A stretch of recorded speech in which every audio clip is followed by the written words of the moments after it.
حضرت کی ایک بات میں آپ کو بتاؤں، اعلیٰ حضرت رضی اللہ تعالیٰ عنہ جب حرمین شریفین کی حاضری میں تھے، زیارت میں تھے، ایک مسئلہ اعلیٰ حضرت کے سامنے لایا گیا، وہ تھا جو خلیل احمد امبیٹوی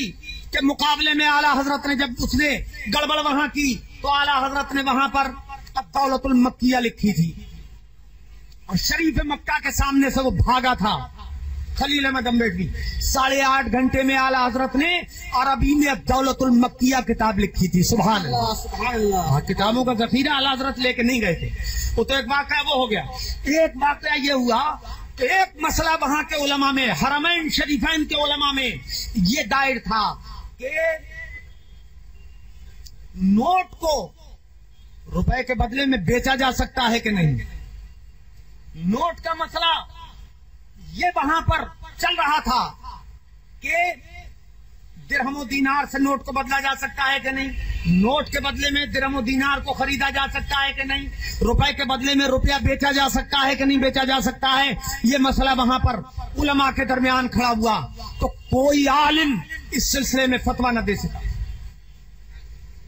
کوئی عالم بھی حکم شریعت اس بارے میں واضح نہ کر سکا کہ یہ جائز ہے کہ ناجائز ہے، فقہ حنفی کی روشنی میں جائز ہے کہ ناجائز ہے، یہ کام جائز ہے کہ ناجائز ہے۔ یہ مسئلہ کب سے چل رہا ہوگا وہ تو اللہ جانے، مگر اعلیٰ حضرت امام اہل سنت کا علم کا جب غلغلہ وہاں ہوا اور 4 دانگے عالم میں حرمین شریفین میں جب اعلیٰ حضرت کا توتی بولنے لگا تو وہاں کے جو مرکز علم علماء تھے وہ اعلیٰ حضرت کی بارگاہ میں حاضر ہونے لگے۔ انہی میں کسی نے یہ مسئلہ پیش کر دیا کہ یہ بتائیے کہ یہ اعلیٰ حضرت سے سوال ہوا کہ نوٹ کے بدلے میں نوٹ بیچا جا سکتا ہے کہ نہیں بیچا جا سکتا، تو اعلیٰ حضرت امام اہل سنت نے یہی نہیں کہ صرف جواب دے دیا ہو بلکہ پوری کتاب اس پر لکھی ہے، کفل الفقیہ الفاہم۔ اعلیٰ حضرت نے پورا رسالہ لکھا، اور جب وہ رسالہ جواب کی صورت میں پیش کیا گیا تو جناب مفتی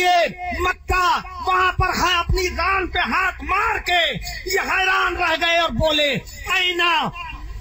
من هذا النص الصحیح، این کنت من هذا النص الصحیح، اس صحیح دلیل سے میں کہاں بے خبر رہ گیا۔ اس وقت کے فقیر تھے، وہ نام میرے ذہن میں اس وقت نہیں ہے، وہ ہاتھ مار کے ران پہ بولے اچھا کون سی بات تھی کہ اعلیٰ حضرت امام اہل سنت نے برجستہ وہاں پر فقہ کا جزیہ نقل کر فرما دیا۔ لو باع، رب المختار کی عبارت اعلیٰ حضرت نے لکھی، لو باع کاغذتم بألف لجازہ، یعنی اگر ایک کاغذ کے ٹکڑے کو اگر کوئی آدمی 1000 درہم کے بدلے میں بھی بیچنا چاہے تو جائز ہے، اس لیے کہ وہ کاپی کا اگر ٹکڑا ہے کاغذ کا یا کسی چیز کے کاغذ کا ٹکڑا ہے تو اس کی ملکیت میں ہے، اور آدمی اپنی ملکیت کی چیز چاہے 1 میں بیچے چاہے 1 لاکھ میں بیچے، اس کی ملکیت ہے، جائز ہے۔ جب اعلیٰ حضرت نے یہ جزیہ لکھا، وہاں پر یہ دلیل لکھی تو ران پہ ہاتھ مار کے بولنے لگے کہ یہ رد المختار کی عبارت سے میں کہاں بے خبر رہ گیا،